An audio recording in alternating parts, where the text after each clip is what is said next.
Matters That Matter Show. Stay tuned.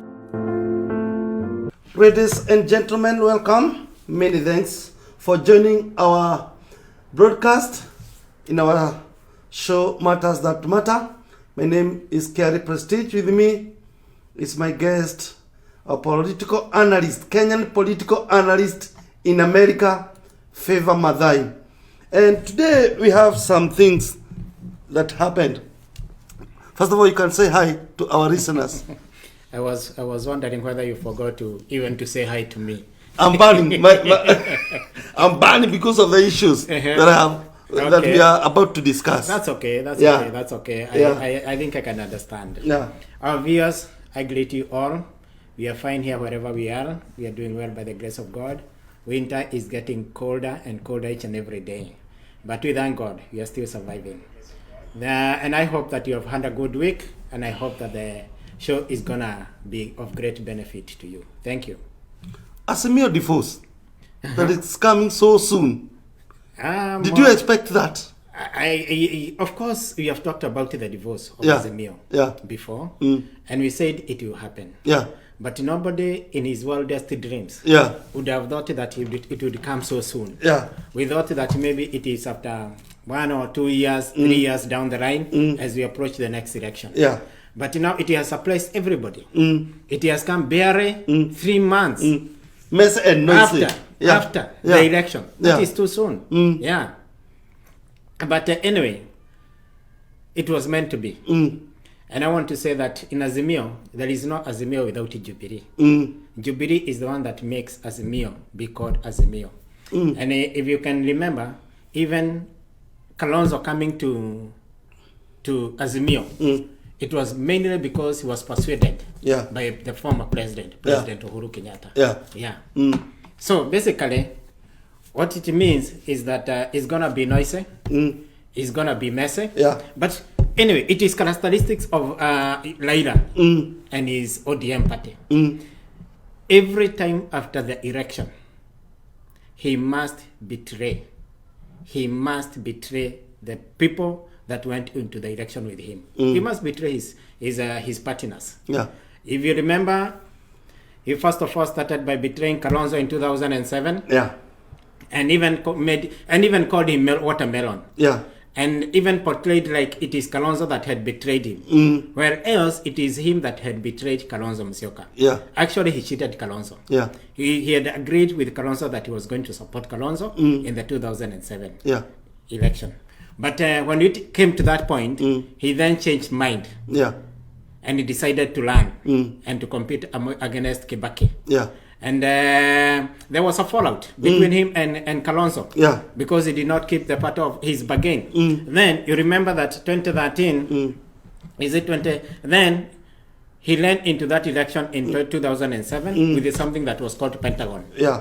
Then we came to 2013. There was the ODM. Yeah. Then when we came to 2013, by the time we went to 2017, it was different people altogether. Yeah. So it has been a trend for him. Yeah. That anytime we got to the election, immediately after that election, he must start betraying and cheating and even treating badly the people that helped him. Yeah. And the people that stood with him. Yeah. Yeah. So in this case, this one was brought about by the issue of Yala. Yeah. I wanted to ask you the manifestation, that has come up. Yeah, it is Yala. The issue was Yala. And mainly because they had Azimio as a coalition had 3 slots in Yala. Yeah. And therefore, they had agreed that they are going to sponsor, ODM is going to have one candidate, Jubilee is going to have one candidate, and Wiper is going to have one candidate. Yeah. So, but when it came to that point of nominating those candidates, ODM appointed 2 and denied Jubilee a chance. Yeah. And then Wiper appointed 1. Yeah. Is Azimio going to survive this shake-up? Let me tell you something. Unless you don't live in Kenya, or you don't know about Kenya. Yeah. The truth of the matter is that the people that, especially people from Jubilee, and those people that come from Mount Kenya region, they will not go into the next election with Azimio. And I can tell you why. Because most of these people, they lost their elections. Like Kanini Kega, even Wanjiro, Gojiri, Keoni, and other people, and Kemunya, and so many people. And most of these people believe that were it not that they supported Azimio, they could have won the elections. So anybody in his right mind and coming from Mount Kenya region would not go to the election with Raila in the next election. And of course, they have no choice because it is either they will be with Raila or they will be in Kenya Kwanza. Because even then, we still be having two horses. It will be either be Raila. Don't you think Kalonzo will have a function? Let me tell you something. Kalonzo has two choices. Or maybe three. One, he has a choice of sticking with Raila. And in this case, I believe he will be the running mate. Because definitely... Running mate to Raila? For the time? Or the time, whatever it is. Because I don't think Raila will go to the election. Will it be practical? I mean, it is practical. Nothing is stopping them from doing that. In case he supports Raila in his that time, he said he will be the most foolish. And he now you are talking about the fourth time. He will go ahead and do it. It does not matter. You know, Kalonzo can say one thing today and tomorrow he can say another thing. And the Kamba region will follow him. That is the truth. So let us look at the practical choices that he has. He has the choice of joining or remaining with Kalonzo, with Raila. He has a choice of running as a presidential candidate, and he has a choice of joining Kenya Kwanza. So let us look at these three scenarios. Okay, if he goes with Raila, there will be a formidable force. Definitely against Kenya Kwanza. They may not win, but there will be a formidable force. If he lands on his own, he will be fathered. The third horse that is very far away. Because I don't think Kalonzo can get votes outside Kaba region or the Kaba community. It is very hard. It's practically very hard. So if you give him the maximum number of votes that you can give him, it's around 1.5 million. Not more than that. So that is the second option. The third option is coming to Kenya Kwanza. And I think that is the most practical for him and the best for him. Why? Do you see Kalonzo coming to... Let me tell you something. He may not. He may not. But it is the best. You know, if you remember, even in the last election, many people, even including myself, in social media and everywhere, we tried to talk to Kalonzo to persuade him to leave and to desert Raila, to abandon him and come to Kenya Kwanza. And he refused. His former partners, Mudavadi and Wetangula, tried to persuade him. He refused. What happened at the end of the day? He's in the cold. Why is Mudavadi and why is Wetangula? They're in the government. They are in Canaan. So let me tell you something. The best option for Kalonzo in the next election will be for him to be in Kenya Kwanza. Because in Kenya Kwanza, he'll get a place. He'll get a position. He'll enjoy the goodness of and the benefits that comes with being in the government. Okay. One of our viewers, Elizabeth Kamisha, has already arrived in Kenya. Thank you, Kamisha, and we thank God for your generosity. Thomas Gadu is asking, do you think this Iara matter will make the Azimio fall out and make Raila like a deflated tire? Let me say this. I think we have touched that. We have touched that, and we have said that already this coalition is already ending. The only thing that is remaining is because Uhuru Kenyatta has not said anything. And Uhuru Kenyatta is very busy working as a retired president. And you know, he's the chairman of Azimio. Raila is the party leader. Chairman of Azimio is the former president. But you can see that all his former allies, the former allies of the president, are out of Azimio, as we are talking right now. And therefore, we can say that it is only Uhuru Kenyatta that is remaining in Azimio. But let us ask ourselves, of what benefit will Uhuru Kenyatta be to Raila in the coming election? One, at the moment, he's very busy doing the mediation job that has been given by the government of Kenya Kwanza, President William Samoei Ruto. Yeah. He was asked to do that job. And he's faithfully doing it. And he's faithfully doing it. Yeah. And we are not challenging it. In fact, he's doing a good job. Yeah. And very recommendable job. Yeah. And one thing we wanted Uhuru is to retire with dignity. Yeah. It's only that he did not listen to us. We wanted Uhuru to come and join Kenya Kwanza and retire with dignity. He could not have gone through the shame of defeat and that whatever goes with it. He could have retired with dignity, and he could be resting and doing whatever else that he's doing. But anyway, with Ruto, he's a man with a soft spot for Uhuru, and that is why he gave him the job of mediation. Somebody is asking, where is Charity Giru? Charity Giru, with all the drama that he caused at Bomas, even snatching the laptop from this lady, the deputy speaker, Sholei, and all those kind of dramas that she caused, and the defeat, she has never recovered from that shock. Yeah. And I don't the think shock was so heavy. It was so heavy. And I don't think she's going to recover very soon. Two, I don't think, I don't think even in the next election, if she decides to contest for the governorship. No, because MCA. Let's say for the governorship, for the sake of it. If she decides to contest, I don't think she will win. Okay. You have mentioned Jeremiah Kioni. He has just said that they have already paid, but Kenya have already paid the debt they owed Raila Amolo Odinga. And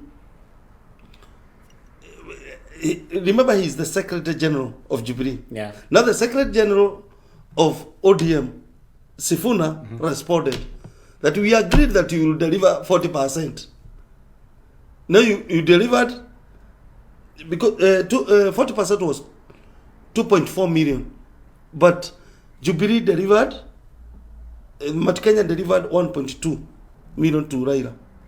But remember also, let me also help you there a little bit. Jeremiah Kioni also saying the people that failed Raila is the people from his own backyard. From Nyanza province, because they're the ones that refused to come and vote, to come out and vote. Actually, they came out a smaller percentage, and they come out in large numbers. Because maybe they could have won. But anyway, all the same, I must say. But Deep State, they believe Deep State will deliver the presidency. The Deep State tried, but it failed. Because even the Deep State cannot compete with God. And this election was won squarely and categorically because of God. Actually, were it not for God, Ruto right now would not be president. But anyway, let me say this. I can agree so much with to some extent with the Kioni. And you remember me telling you, maybe not on this channel, but in a private talk, I told you something, that in this election, there are some things that happened. Uhuru managed to pay certain debts. One, the fallout that came between the founding president, Mzee Jomo Kenyatta, and the first vice president, Jaramogi Oginga Odinga, was mended. Now that relationship was mended because the Luos have always felt that they were cheated by the Kikuyus because of the fallout between Jaramogi and Jomo Kenyatta. So in this case, Uhuru mended that relationship. They can never fault the Kikuyu because of deserting them. He paid that debt. It was so painful. It was such a heavy price, but he paid it. At the same time, by default, not him willingly, but by default, we paid the debt that we promised Ruto. Yako 10, yangu 10, yako 10. So hatuna deni yote? Hakuna deni. We are only remaining with one deni. 2027, because we promised Ruto 10 years. And I want to say this.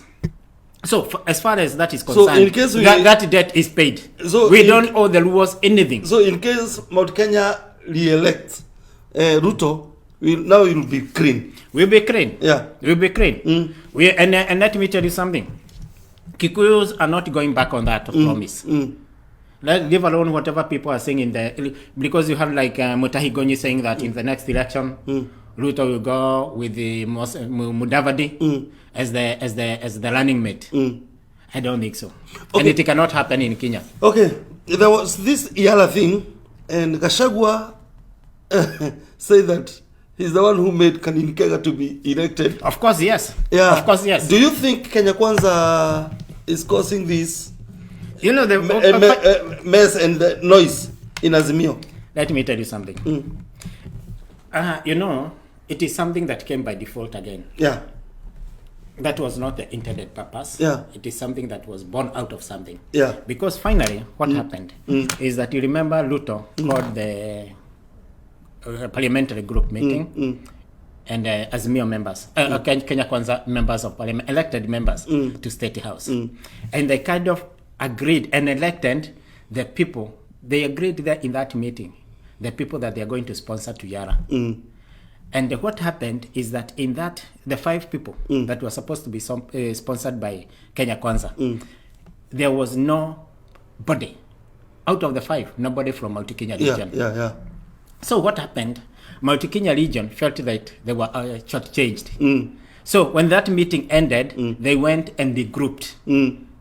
And went and called their Jubilee counterparts, whatever it is, and other people. They regrouped and they reorganized themselves. And that is how they managed to sponsor 2 people from Mount Kenya. One is Kanini Kega, and the other one, the guy that is called Maina. Yeah. So that thing, it is not. That was not the intended purpose. It is something that was born out of something else. Yeah. Do you think it can bring some conflict between the president and the deputy president? I don't think it can bring that much problem because I think these people are above that petty things. Yeah. Okay. And let me tell you something.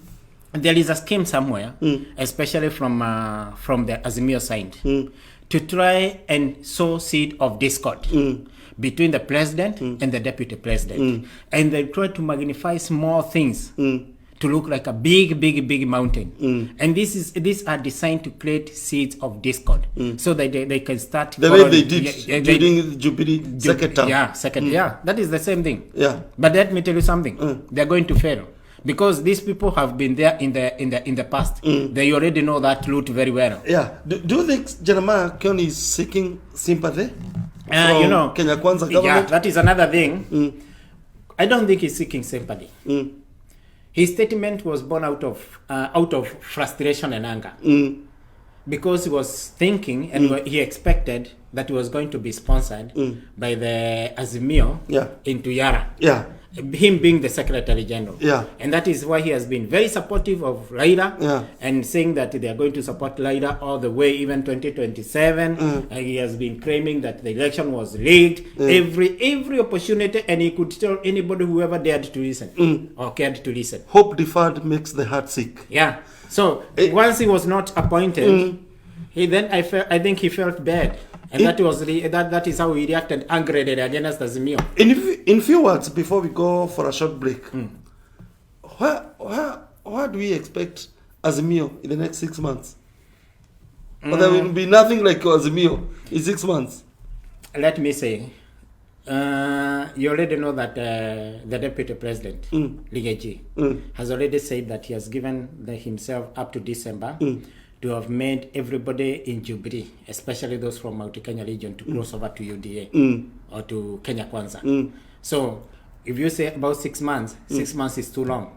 If you have succeeded by bringing Sabina, Kioni, Kanini Kega, and everybody else, and Wabogo, and you see already Wabogo is like he's on this side. He has already said, and I agree with him, that Ligiji, the deputy president, is the Mount Kenya kingpin. There are many people that are faulting that stand, but I want to state categorically that Ligiji, as per the moment, is the kingpin. Muturi was, what was this occasion that was done by the Kikuyu elders? What do we call that? where Muturi was made the kingpin. Yeah. What about is it a must that the Kikuyu kingpin? Is it a must for him to go to go through that process? It is not a must. It is not a must. One, because Rigiji is a self-made.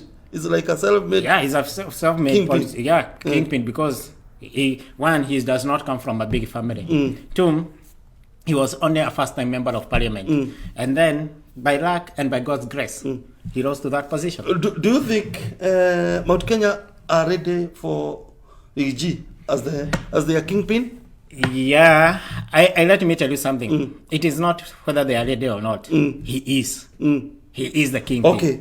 In this messy and noisy, shaky clouds of Azimio, where is the running mate? Azimio! Mother Karua. Mother Karua is in East African Court of Justice. That is where you went to hide. Elizabeth Kamisha is reminding me that it's called Kiama Kiama. Now we go for a short break, then we have another issue to discuss. Yeah. This is Matters That Matter Show. This is your station, Pacific Coast Television, all the way from Seattle, Washington. I'm Kerry Prestige, your host.